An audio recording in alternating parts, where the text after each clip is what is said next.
เฮียนวันพูดเป็นบอกโดยโดยไปที่ก้อนทีเลิกเฮียนก็จะสอนให้ทุกคน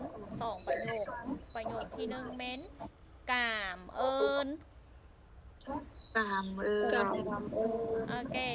กามเอิญแปลว่าขอบใจกามเอิญโอเคแล้วเขาสามารถเว้ากามเอิญโกขอบใจโกกามเอิญโกกามเอิญโกโกโอเคโกกามเอิญกับเลิฟโกขอบใจหมดทุกคนเต้แถวประโยคที่สองเม้นตามเบียดสาม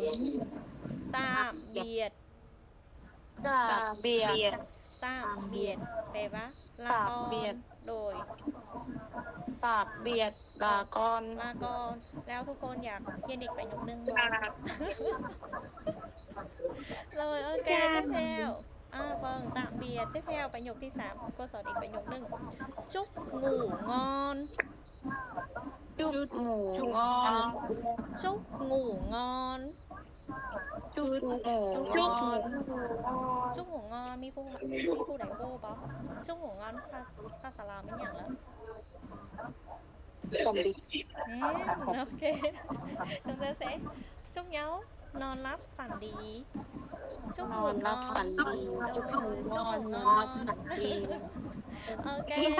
tạm biệt chúc ngủ ngon จุบหมูงอน ชื่อเวียกบ้านแล้วบอทุกคน